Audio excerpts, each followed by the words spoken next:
Welcome to God and Country Biblical Exposition. The saga of the election continues. So this week's program is going to be a continuation of last week's program, Question the Election. But to begin with, a word to those patriots who were somewhat discouraged by the election results. This is the question and the answer of Psalm 42. Why are you in despair, O my soul? And why have you become disturbed within me? Hope in God. We're hearing some real discouragement on the part of Trump supporters, some conservative evangelicals. Biden is laying out his cabinet and his plans for the next administration, and it's going to be radical leftism. Now, it could be that some of this discouragement over the Trump loss is simply because some of these supporters have put too much hope in Trump. People by nature often get caught up in following men, the cult of personality. Hence, we have the instruction in Psalm 146:3, do not trust in princes, in mortal man in whom there is no salvation. As soon as we start looking to or trusting a political leader rather than God, God will make sure that political leader will fail and be removed off the scene. But much of this discouragement can also be legitimate. Godly discouragement. It's right to rejoice in the win of a righteous administration and to groan over the win of an evil administration. Proverbs 29:2. When the righteous are in authority, the people rejoice. But when the wicked rule, the people mourn. Why do they mourn? Have they forgotten Romans 8:28, that all things work together for good? Or Genesis chapter 50, verse 20, they meant it for evil, but God meant it for our good? Is mourning forgetting the sovereignty of God? No, because even Jesus wept over Jerusalem. We rejoice in the good things God brings out of evil, but we never rejoice in the evil itself. It is natural for God's people living in this world to mourn over sin. God tells the prophet Ezekiel that those who are his true people are those who will sigh and groan over the sins of Israel, and they will be the ones protected by God. Notice also in the Psalms, Psalm 119:53, burning indignation has seized me because of the wicked who forsake your law. Or Psalm 119:136, mine eyes shed streams of water because they do not keep your law. Even Abraham's nephew Lot, who was far from a perfect man, was grieved over the behavior of the Sodomites. That's 2 Peter chapter 2, verse 8.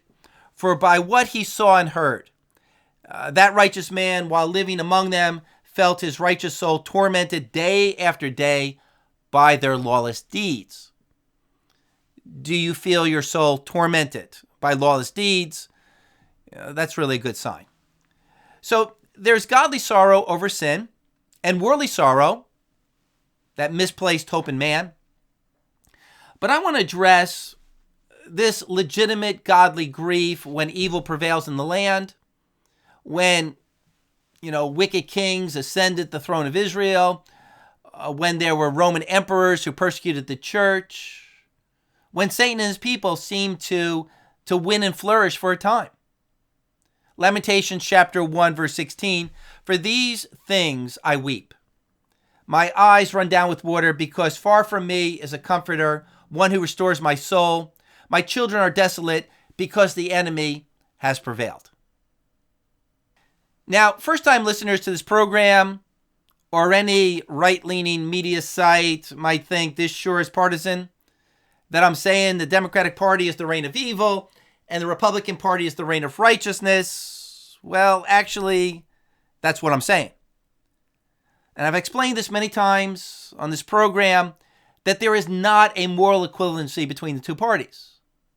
On the political left, there is not only the legalization and the promotion of abortion, women murdering their babies in their womb, but also the promotion of homosexuality, the LGBTQ agenda, and that is clearly an abomination and a violation of the laws of God.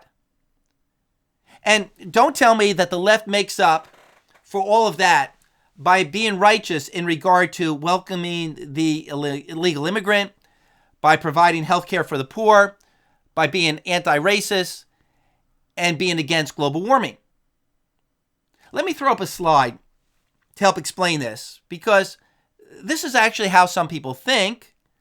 This is how 20% of the professing evangelicals who voted for Biden actually think. And the idea is this, that the Republican Party wins the moral argument in this matter of pro-life and anti-LGBT, so they are the godly party in that matter. But the Democrats win the moral argument concerning being pro-immigrant, pro-support for the poor and the disadvantaged, anti-racism, pro-environmentalism. So therefore, what we have in America is a mixed multitude, or rather, neither party is perfectly right. So therefore, we must roll the dice on which values take precedent at any particular time in the political landscape. Now, I wish I had $1 for every person who I talk with who expressed this view. I'd be a rich man. But here's the answer to this false dichotomy. There is a hierarchy in God's law. The preservation of life and sexual morality is the weightier matters of the law, so that these moral imperatives trump those lesser moral imperatives. It shouldn't matter if Adolf Hitler had a great social program he instituted in Germany. He doesn't get my vote if he is legalizing the genocide of the Jews. And if anyone is legalizing genocide, I doubt the sincerity of their other moral concerns. Second, I wouldn't even concede that the Republicans aren't engaged in taking care of the moral imperatives claimed by the Democrats. In other words, those 4 categories I put in the Democrat camp also belong in the Republican camp. Under the Trump administration, America has naturalized almost 1 million new citizens every year, more than under any year in the Obama administration. Trump's border wall has prevented much human trafficking in drugs. And those commands in the Old Testament to have compassion on the foreigner are not commands for a nation to have open borders. Also, we have had Medicare for the poor for the last 55 years. No one in America goes without health care. Republicans are for good, inexpensive health care. Trump passed laws reducing the price of prescription drugs. He passed the Right to Try Act. And Democrats aren't wanting to help the poor with health care any more than Republicans. What the Democrats simply want is for all health care to be put under the control of the government. And the Republicans are not any more racist than the Democrats. Remember, it was the Democratic Party that was the party of slavery and the Jim Crow laws, and more Republicans voted for the Civil Rights Act than Democrats. Just last week, even the liberal commentator Bill Maher criticized the Democrats, saying, "You Democrats criticize the Republicans for saying, 'Let's not see color,' but you Democrats say, 'Let's see it everywhere,'" which was formerly the position of the KKK. Last week, Stacey Abrams, that political activist down in Georgia, said, "Identity politics is exactly who we are and exactly how we won." And then she urged fellow Democrats to embrace identity politics, the dividing and categorizing of people according to the color of their skin, which is the very definition of racism. And that's how these race baiters get their power, and how these so-called anti-racists actually become racist. And finally, CO2 is not a pollutant. It's a fertilizer for plants. The world is not coming to an end because there is a minute increase of CO2 in the atmosphere. The global warming hysteria is not environmentalism. It is naturalism, a superstitious worship of nature. So this so-called social justice on the left is likely based on the same reason they push for abortion and LGBTQ. It's nothing more than a promotion of lawlessness, freedom from God's law, freedom from personal responsibility, all under the guise of virtue. The only thing I would grant to the Democrats is that Republicans are not always consistent. Some are greedy. Some are ungodly, just like the Democrats. And Republicans are not very good at explaining themselves. Trump could do a whole lot better job of explaining his policies in a compassionate way. The Republicans have glaring faults because their leaders are not perfect. They're sinners too. But at least they are in the ballpark of Romans 13, the duty of government to be an avenger on those who practice evil. And most people don't like that. Everyone wants the parent who gives out cookie and ice creams. That's why conservatism is so hard to sell. But it's right. And in the long term, it benefits all of us. Sorry I had to stop and say all that. But whenever I do a program that is implying that a certain political party is more righteous, that Christians are depressed if that party loses, I need to explain, that premise to new listeners, that it's not unreasonable that the defeat of the current administration is a source of discouragement for Christians. Even James Dobson, the founder of Focus on the Family, wrote to the Christian community about this discouragement. Quote, "Dear friends, there is a heaviness within my spirit today on behalf of our beloved nation. I'm sure I share that sentiment with many of you. In a sense, Shirley and I are also grieving over the potential passing of an era during which I believe God gave America a spiritual reprieve. President Donald Trump was partially responsible for this crucial change of trajectory. He isn't a perfect man, and his relationship with the Lord is a very private matter. But he attempted during the first 4 years of his presidency to get acquainted with, to honor, and to learn from Christian leaders." Then Dobson makes some more remarks, and he goes on to write, "Yes, I admire Donald Trump. He is sometimes brash and aggressive, but as a New York entrepreneur and as a president under siege, he had to be tough to deal with his challenges. But there is no doubt that he loves America and its people. Speaking personally, I will miss his presence on the national stage when he is no longer our president." By the way, we are told that 81% of evangelicals voted for Donald Trump this year, while only 14% voted for the Biden ticket, and I think I know why. I won't speculate on the voting controversy. If, however, American citizens have handed over the reins of power to the Biden-Harris ticket, it's important that we examine the platform on which they ran. Elections have consequences, and as we know, the promises made in writing and on the campaign trail should disturb us, should disturb every conservative Christian. Let's first look at the sanctity of human life. Mr. Biden has told us emphatically that he will bring an open season on the unborn child. This is what Life News wrote about him. He will force Americans to fund abortion during his first week in office. He will implement abortion on demand nationwide without limits. He will force Americans to fund Planned Parenthood, the biggest abortion provider. He will force Christians to fund abortion in their health insurance plans, and he will stack the courts with pro-abortion judges. That should break the heart of every lover of God's children. We as American citizens will be complicit in the death of millions. James Dobson, unquote. So need I say anything more? The loss of this Republican administration is very sad. But why are you in despair? Hope in God. These are times that try men's souls, or rather, try our faith. And this is what faith in God's promises is all about. Do we not believe? Have we forgotten Psalm 37? Do not fret because of evildoers. Verse 2, they will wither quickly like the grass.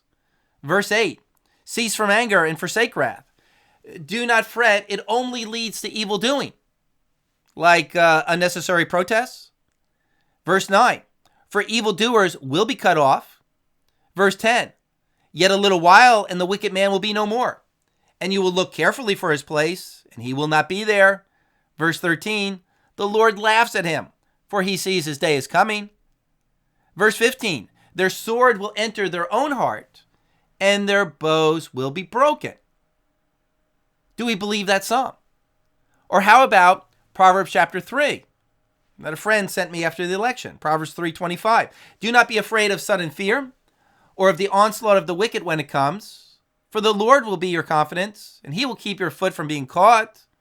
Verse 33, the curse of the Lord is on the house of the wicked, but he blesses the dwelling of the righteous. Or how about Psalm 92, verse 6? A senseless man has no knowledge, nor does a stupid man understand this, that when the wicked sprout up like grass, and all who did iniquity flourished, it was only that they might be destroyed forevermore. So remember this principle, that right before God judges evil, he first exposes it by allowing it to reign. And the reign of evil is always a sign of its coming defeat. Psalm 92:8, but you, O Lord, are on high forever. For behold your enemies, O Lord, for behold your enemies will perish. All who do iniquity will be scattered. It's now time to believe and apply those scriptures. And if you do not believe, you will not last. Isaiah chapter 7, verse 9. I'm halfway through reading Uncle Tom's Cabin. It's filled with so many great lessons. I believe next week's Thanksgiving program is going to be a book review of Uncle Tom's Cabin. Uncle Tom is the Christ figure in the story. He is suffering unjustly. And as his fellow slaves are experiencing all sorts of injustices, many of them are doubting that there is a God of justice. I mean, how could God look upon such suffering without coming to their aid? One black woman in the story commits suicide to escape from her suffering. But Uncle Tom encourages them to still believe in the Lord. Little did these slaves know, and little did even Harriet Beecher Stowe know back in 1852 when she wrote this novel, that in just 8 years, Judgment Day was coming. The Civil War, where 618,000 Americans would die, when the U.S. population was only 31 million. There were more deaths in the Civil War than World War II and World War I combined. God rescued and God vindicated the African Americans. In the words of Lincoln, in his second inaugural address, answering the question of when this war will end, Lincoln said, when every drop of blood drawn with the whip upon slaves was paid for by the blood of the sword. The judgments of the Lord are true and righteous altogether. So even though many of these slaves were in despair, doubting vindication, doubting the justice of God, in 8 short years, they would be vindicated. The slave-holding plantation owner would be bankrupt. Their wealth would be burned to the ground. The slaves would be freed. They'd be reunited with their families. So wait upon the Lord. Psalm 27:14, wait for the Lord. Be strong and let your heart take courage. Yes, wait for the Lord. And Psalm 37:6, he will bring forth your righteousness as the light and your judgment as the noonday. This is what it means to have faith. How would we think differently about our current situation if we could see the future? The day of judgment that will come upon America, which may not actually be that far off. Well, we don't need to see the future. We just need to believe what the Word of God says about the future. Psalm 34:10, evil shall slay the wicked, and those that hate the righteous will be condemned. Or Isaiah 54:17, no weapon that is formed against you will prosper, and every tongue that accuses you in judgment you will condemn. This is the heritage of the servants of the Lord, and their vindication is from me, declares the Lord. So fear not. Righteousness will always triumph over evil. And it doesn't simply wait to one final day of judgment. Be assured that evil will be discredited and rebuked all along the way. Not a day goes by without evil people kicking against the goats. They are constantly having to cover up the terrible consequences of their false ideology. They are daily reaping the corruption that they have sown. The Hosea chapter 4, the swearing, the deception, the murder, the stealing, the adultery, the violence, the bloodshed. Jeremiah chapter 9, the proceeding from one evil to the next evil. They're always having to tell the public when their policies and their lifestyles are a disaster, there's nothing to see here. Look the other way. And so here's the evil that's going to be exposed and judged over the next few weeks. The news item that's going to explode. The good outcome from all of this election chaos. The revelation that wicked, unprincipled, ungodly people may have been rigging the election and tampering with votes, and they may have been doing this for years. The left thought that this election would be their vindication, when, as usual for the ungodly, it's probably going to be their indictment and their undoing. Just like all the other scandals they have been trying to perpetrate over the last few years. I want to cover this story again because in a small way it illustrates and foreshadows the vindication of God's people, the eventual exposing of all evil. This story that the voter machines have been tampered with is so outrageous that the media and many people are refusing to believe it or to report on it. If you want news about this election tampering, right now you just cannot get it on mainstream media, even among many conservative outlets. It's just too hot to touch. All the reporting and the investigation is coming from independent sites like this one in Texas, an interview with Russ Ramsland, an election security expert with Allied Security Operations. Basically, what most Americans don't understand is that voting is done by private companies. The elections are conducted by private companies under contract from the county. And we went in and started looking at these private companies and their software and their security, and we realized, first off, there are no security standards. So there are no national standards that any voting company needs to meet as far as the security on their software. And as a result of that, we then began to look and we realized how easy it is to change votes. The software is so bad you can easily change the audit trail so that later you cannot even forensically go back and find out the votes that were changed. And that led us to a number of areas. One, we said, well, what happens to your vote after whatever the voting company locally does to it? What happens to it? Well, it turns out in the case of Texas and 28 other states, it all goes to a server in Frankfurt, Germany, which is owned by Barcelona, Spain multinational, and that's who actually controls and reports your vote. I got to jump in. So here in Texas, if you vote early, and so your vote is being stored, you think, safely somewhere, the data about all the votes in Texas and 27 other states, the early voting data is actually being held in a server in Germany. That is correct. And not only that, but in their process, and by a company called Seidel, and in their process, we can even see malware sitting there collecting all the credentials of all the county workers everywhere who are submitting information up, which means you can now go back into the county and change votes there too. So you don't just change it in Frankfurt, you can go back and even change it here. And the software is just that bad, and it is that insecure that someone with a reasonable knowledge of hacking could absolutely go in and change it. And we're seeing now the issue you were talking about with all the vote harvesting and absentee and early voting and mail-in voting. We're seeing what happens when software that is that bad gets out. Just to note, that interview was filmed before the election on October 29th, so this was not just sour grapes over losing. America is about to rediscover the evil that lurks in darkness, that all men are liars, and that lies and not truth prevail in the land. And this has been one of the amazing marks of the Trump administration, the exposure of evil.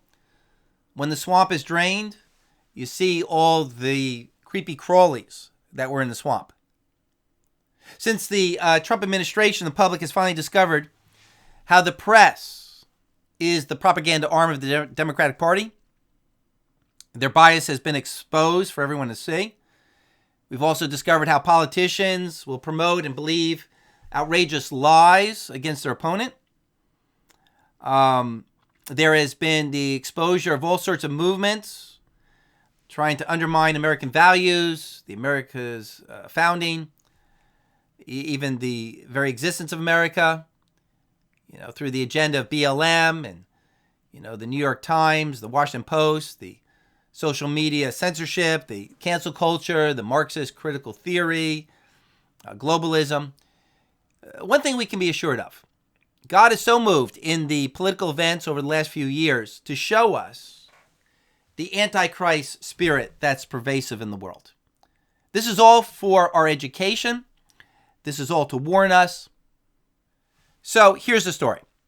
An interview with Sidney Powell, a lawyer on the Trump team, claiming staggering evidence of election fraud. Trump attorney Sidney Powell says she'll soon release the Kraken on the 2020 election. At least 30 states use Dominion voting machines and software called Smartmatic. Sidney Powell, one of the leading lawyers on the Trump team, has sworn affidavits by insiders who say that the software was designed to and is used for rigging elections. It was used to rig elections in many countries. These voting machines are not secure. Data can be manipulated off-site. Quote, the shutting down of the voting system for a time, like we saw on election night in Georgia, Michigan, is the same play that happens in other countries when the votes get manipulated. Powell says she has evidence that fake votes were uploaded multiple times in Michigan. These affidavits, these whistleblower programmers say that this software can wipe away or switch votes. People who control the software can watch votes in real time and shift votes in real time. The state of Texas refused to use Dominion machines and the software because they discovered it wasn't secure. And Sidney Powell says that the states that bought Dominion products should be investigated for criminal behavior. There's evidence of kickbacks given to politicians who buy Dominion products. And Peter Neffinger, who is on the board of Dominion, is part of Biden's transition team. Rudy Giuliani is calling for a national security investigation into Dominion. Now, Sidney Powell is not one of those crazy conspiracy theorists. She is a level-headed, mainstream lawyer who's been in the news for years. Yet she is claiming that Trump won by millions of votes that were shifted to Biden by software designed for that purpose. Powell was being interviewed by Maria Bartiromo on Fox News, and even Bartiromo was shocked. She asked Powell if she could prove all this. And Powell says that she has plenty of evidence and it's building. Powell said, I would never say anything I cannot prove. Because we're fixing to overturn the results of the election in multiple states. And President Trump won by not just hundreds of thousands of votes, but by millions of votes that were shifted by this software that was designed expressly for that purpose. We have sworn witness testimony of why the software was designed. It was designed to rig elections. He was fully briefed on it. He saw it happen in other countries. It was exported internationally for profit by the people that are behind Smartmatic and Dominion. They did this on purpose. It was calculated. They've done it before. We have evidence from 2016 in California. We have so much evidence, I feel like it's coming in through a fire hose. Wow. So, Sidney, you feel that you will be able to prove this. Do you have the software in your possession? Do you have the hardware in your possession? How will you prove this, Sidney? Well, I've got lots of ways to prove it, Maria, but I'm not going to tell on national TV what all we have. I just can't do that. Now, personally, for what it's worth, I've always questioned the legitimacy of electronic voting machines, and I'm sure you have also. Once your vote is turned into a digital signal, a zero on some hard drive, it can easily be manipulated by a programmer. These machines invite fraud. I mean, who in their right mind ever implemented such a system? What we really need is a printer connected to every voting machine. And it prints out the voter's vote. And the voter checks the printout. The voter gets a receipt of the printout. And the print is put into a separate bin and guarded by police and poll watchers. And the paper record is kept completely separate from the electronic record. The computer is simply for a faster tabulation of the votes, but the paper record is the true vote. I mean, this is obviously the only safe way to run an election, but no, our civic leaders don't do the obvious, either because they're corrupt or because they're just so gullible and naive.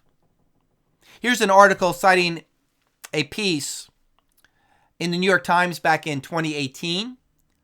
Flashback: University of Michigan computer scientist warns about voting machine vulnerabilities in 2018.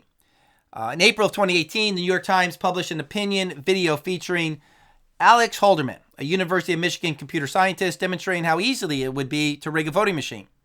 In the video, Halderman demonstrates how voting machines are dangerous and obsolete by holding a mock election with University of Michigan students. Halderman had previously testified before Congress, warning that computerized voting is vulnerable to sabotage and cyber attacks that could change votes. I'm here to tell you that the electronic voting machines America got to solve the problem of voting integrity turned out to be an awful idea. That's because people like me can hack them all too easily. Here's an article from Scientific America.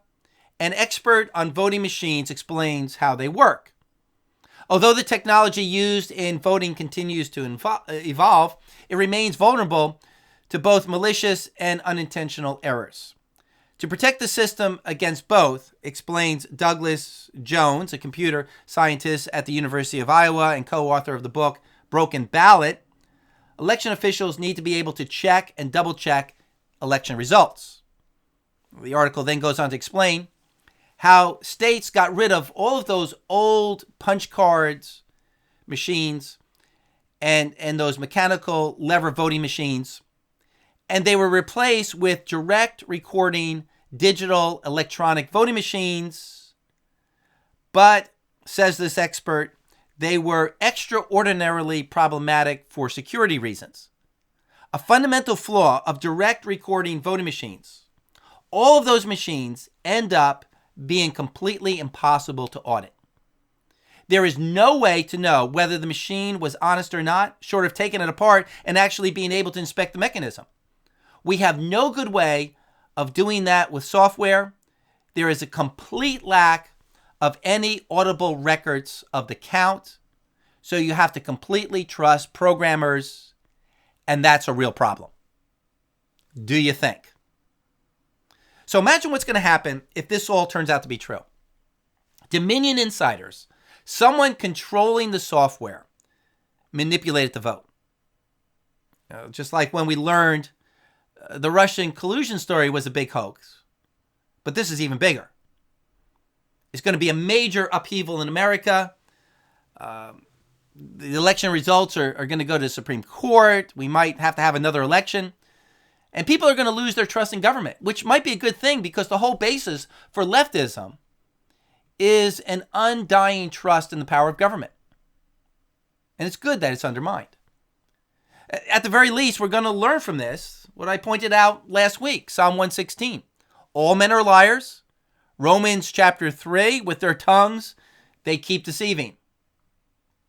Now, we don't know yet what the evidence will be, whether fraud can be proved. But given what we know about the human condition, guess where the bias should be? Assume that there's cheating. The burden of proof should not be that Trump and his team needs to prove fraud. The burden of proof is for the media and these Dominion people and the deep state to prove that elections are without fraud. Now, when this story broke out, immediately the media, for some strange reason, began to deny any possibility of voter fraud. And that's amazing because they spoke as if they were absolutely sure there could be no voter fraud. Here are some clips from a Tucker Carlson piece. Or loser, President Trump casting doubt on the legitimacy of the election with no evidence. I see no evidence of voter fraud. There have been no irregularities. Bogus allegations of voting irregularities. There's no evidence. No evidence whatsoever. There is no evidence. This is a fantasy. And they might be surprised to learn that even after her death, Deborah Jean Christensen still managed to register to vote and then cast a ballot. In Antrim County, ballots were counted for Democrats that were meant for Republicans, causing a 6,000 vote swing against our candidates. There are hundreds of reports of our poll watchers being intimidated and unable to do their job. So $55,000 for 5,000 votes, confident ticket, eager, Biden. That's right. Hey, not a problem, man. I'm gonna see if I can get you some, like a little nice little handful. What's your unit number? It says that I fabricated the allegations of ballot tampering. I'm here to say that I did not recant my statements. To be clear, there is no evidence of widespread voter fraud. There isn't evidence of little-scale voter fraud. Mr. Blaylock was a mailman for 33 years until he passed away in 2006. James Blaylock cast a ballot in last week's election. Republican poll watchers were denied their legal right to monitor the election with poll workers blocking windows and padlocking doors. They don't have enough GOP people in there, and they won't let us in. It's complete nonsense. It was clear that Detroit city election workers were scanning and counting ballots for voters whose names did not appear in the voter rolls. There is, of course, no evidence of any widespread voter fraud of any kind. No evidence. None. Have you seen any evidence of fraud, any irregularities even in the vote counting in Pennsylvania? No, and I think that statement is accurate.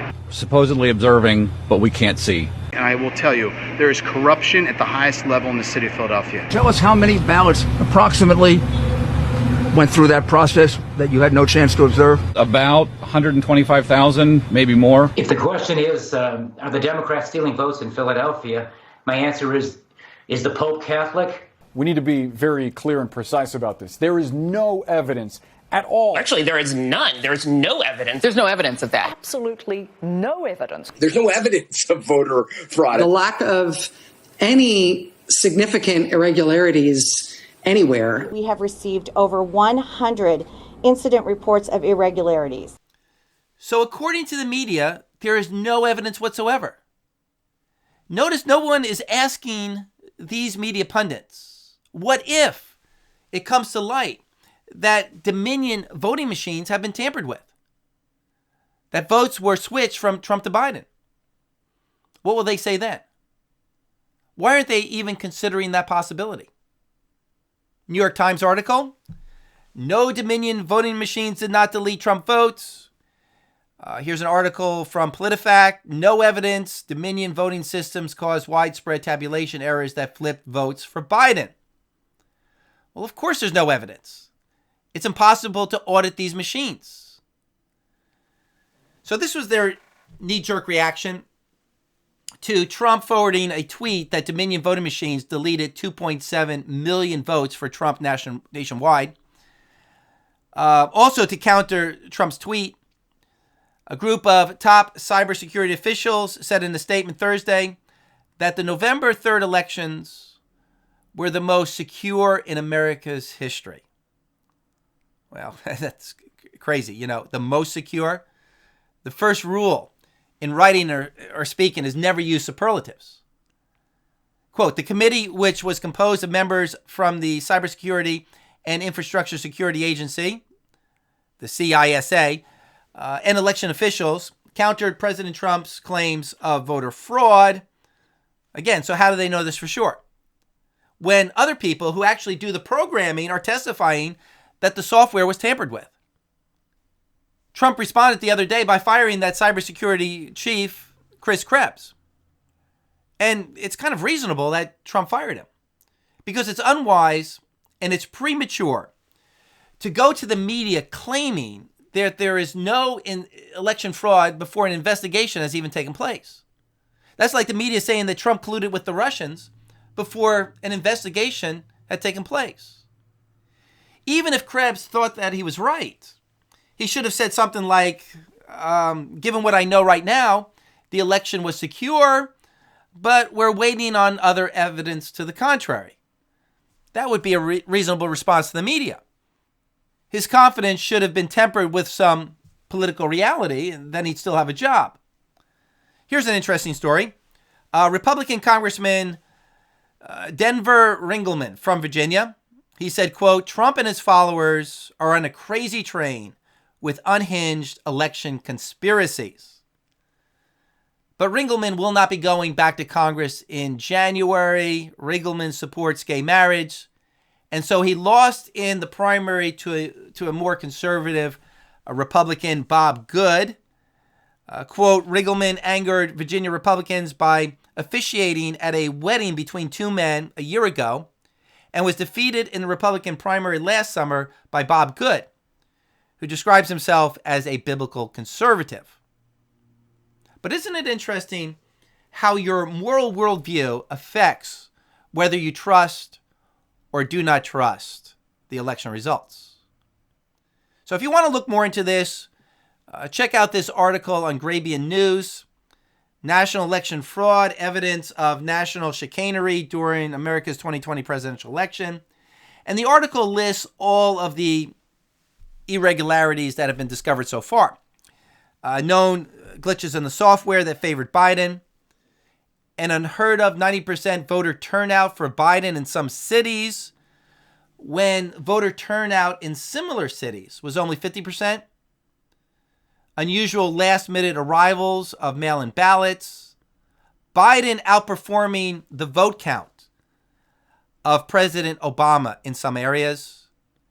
There was an unusual amount of Biden-only ballots where voters didn't vote down ballot for any other candidate, and that never takes place in these numbers. Then there were all the ties between the Democrats and the Dominion Voting Machine Company.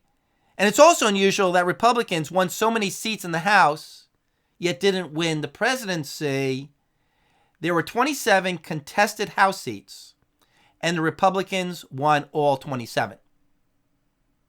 All this needs to be investigated. Let's hope and pray that it will be investigated. So by way of conclusion, are you depressed or discouraged over the election results? Well, what were you thinking? That Satan had given up dominion of this earth? That all of a sudden men decided to become angels? Or that maybe some sort of post-millennialism is true and the nations of the earth are all of a sudden going to become Christian? No, the Bible says that evil men and seducers will grow worse and worse. 2 Timothy 3:13. The battle will continue right up until the apocalypse and the coming of the Lord Jesus Christ. There's an old line from a poem by Thomas More being circulated on the internet. It was quoted by Ronald Reagan after he lost the primary in his first run for president. Fight on, my men, says Sir Andrew Barton. I am hurt, but I'm not slain. I lay me down and bleed a while, and then I'll rise and fight again. Or how about this quote from C.S. Lewis? The world thinks Christianity is dying of old age, but it has thought that way often before. Again and again, it has thought Christianity was dying by persecution from without and corruption from within. By the rise of Islam, by the rise of physical science, the rise of great anti-Christian revolutionary movements. But every time the world has been disappointed. Its first disappointment was over the crucifixion. The man came to life again. In a sense, and quite realize how unfair this must have seemed to them, this has been happening ever since. They keep killing the thing that he started, and each time, just as they're patting down the earth on its grave, they suddenly hear that it's alive and has even broken out in some new place. No wonder they hate us. C.S. Lewis, Mere Christianity, Book 4, Chapter 11, New Men. Christ and his truth will win. He snatches victory from the jaws of defeat. And that's the whole theme of the book of the Revelation. The battle hymn of the Republic. His truth is marching on. So Trump may be president or he may not be president, but God's plan is to expose and judge evil. Psalm chapter 9. God will not let man prevail. The nations will be judged before him. He will put them in fear and make them know they are but men. If you get a chance, read Psalm chapter 9. Verse 3, the enemy will stumble and perish. Verse 4, God will maintain our just cause. Verse 5, God will rebuke the nations and destroy the wicked. Verse 6, the enemy will come to perpetual ruin. And verse 17, the wicked will be returned to hell and all nations that forget God.